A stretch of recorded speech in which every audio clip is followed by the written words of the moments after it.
I'm doing well, gentlemen. How are you? Doing all right. We're playing fantasy basketball. Yes, we are. And we are wheeling and dealing, my friend. You wouldn't believe some of the trades we have in mind.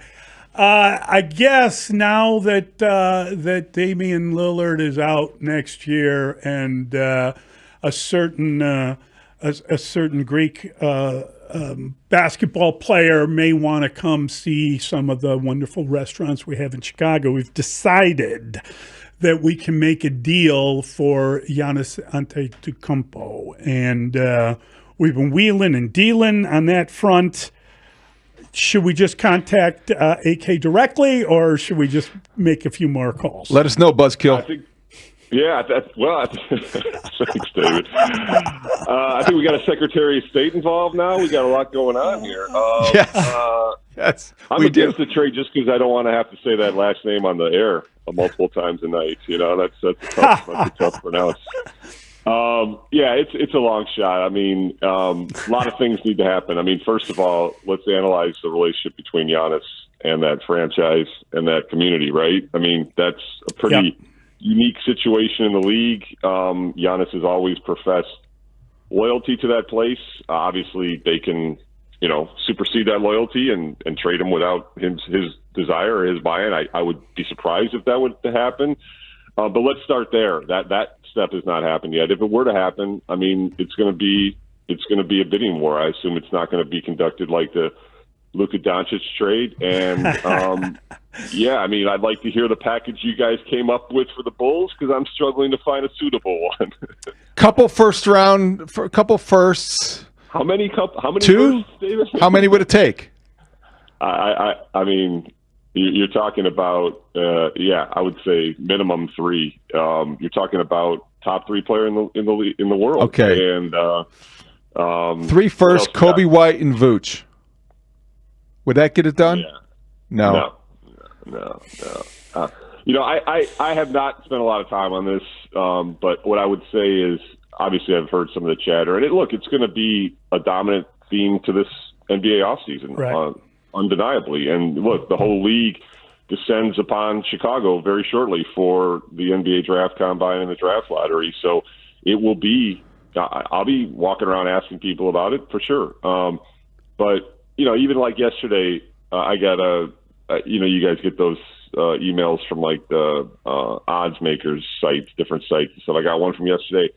I just, for fun, opened it. The Bulls were like 50-1 shots. I mean, it's like if Vegas says that, I mean, I don't see a pathway for a trade for the Bulls. It's fun to talk about. It's fun to fantasize about. I assume that the Bulls would get involved in that bidding, but I don't see a pathway for a Bulls trade. You never know what could happen in the NBA offseason. So while I accept your rational approach to this Giannis conversation, now do Zion. I don't think it's the same idea. I think there's not as much interest if you're the Bulls. You have to be very cautious about somebody whose availability has been an issue. Right. But will there be conversations, do you anticipate, about Zion Williamson coming to Chicago? Well, I mean, this is going to be like buzzkill radio here, but I mean, you guys heard Arturas's season-end news conference, did you not? I mean, that sounded like a guy to me who was tired of burning first-round picks and going for the quick fixes attempts, and sounded like a guy who was asking fans for patience to do this the methodical way through the draft. That's what I heard. I could be wrong, but that's what I heard. Now, he did say, I'm open to all opportunities, and he's proven before that if he sees the right opportunity, he will cash in draft picks to try to get it done. But that's not what I heard, and certainly in my conversations with people around the franchise, that is not the mindset that I'm entering the offseason with. I'm entering the offseason with the mindset of adding this first-round pick, looking for an opportunity in free agency, and mostly running this roster back with internal improvement. I mean, how many times have you heard internal development, internal improvement throughout that news conference? So again, I'm not trying to say buzzkill. I know that the NBA offseason is like fans' favorite time of the year. It's the best soap opera league in the world. I just that's not the lens with which I'm viewing the Bulls offseason. I'm curious, when you think about a guy like Zion, would you even want that? Would you even? He's only played in, I think it's 48% of the games he could have played in. Would you recommend making a deal like that? Do you know what I mean? Like, as good as he is, and if they brought him here, I'd be Lauryn Hill, the joy of my world would live in Zion. But I don't know that I really want them to bring that guy to town. I'm not sure that's the answer. Yeah, I personally value availability a lot, obviously, and I look, his talent is again undeniable, and he's a unique player for sure, matchup nightmare, et cetera, et cetera. I think to cash in what it would take to get him here, yeah. And it wouldn't certainly be as much as Giannis, obviously, but I'm with you, Mully. That wouldn't be a fit for me given his injury history. So you do not expect a major trade this offseason for the Bulls? No, I mean, I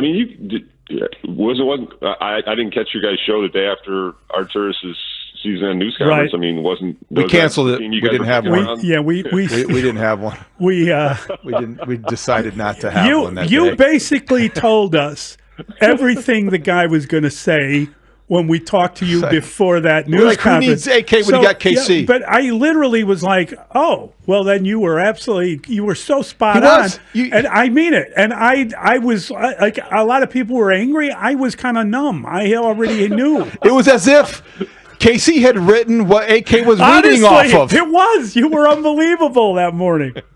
That should be the title of your autobiography, Mully. A lot of people were angry. I was just kind of numb. Wow. Well.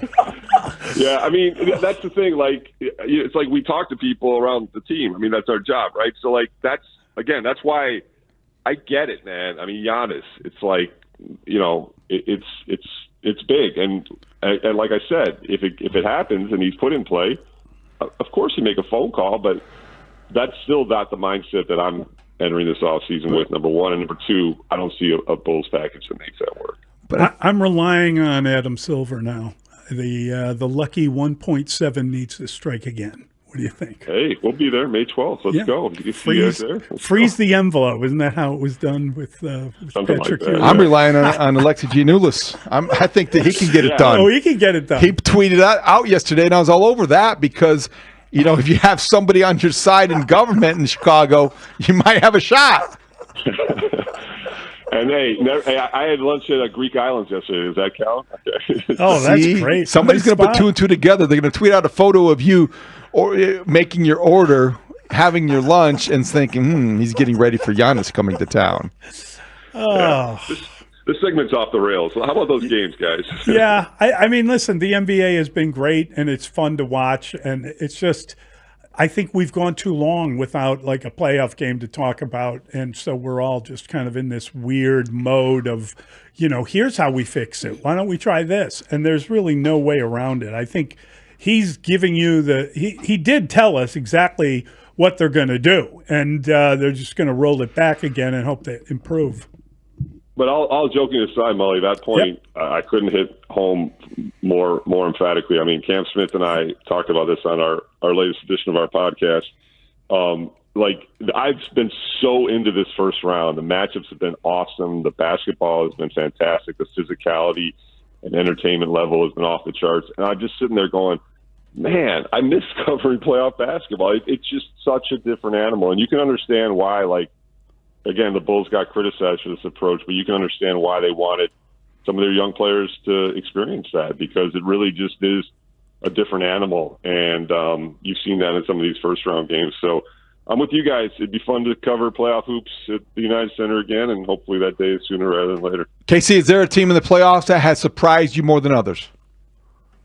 Well, I don't think many people expected Minnesota to close them out in 5 games, especially with a road victory. I just love the way they play. I mean, you got a guy in Anthony Edwards, who obviously is ascending to legit, lead star, and then those role players, Naz Reid, Jaden McDaniels. It's just a really well built team. The proud veterans and Conley Jr. and Gobert, DiVincenzo off the bench. It'd be the Timberwolves or the Pistons have been my 2 favorite teams to watch in the first round. I love what the Pistons have done showing their toughness and, just their hunger and their physicality and their inability to back down. They're a fun team to watch. And Cade Cunningham is another rising star. And that's what this is about, man. Watching these players play on this stage and kind of, stake claim to greatness. I mean, that's where your name is made in the playoffs, and seeing guys like Edwards and Cunningham and new faces do it is really refreshing for those of us who've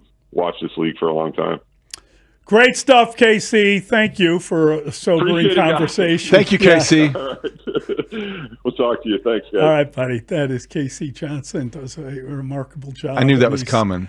I know. I knew it. I knew that was coming. But we need a dose of reality. Yeah, that's why we talked to him. Right. I mean, that's why. Right. And he did tell us exactly what was going to be said and exactly. I mean, I did come out of that news conference.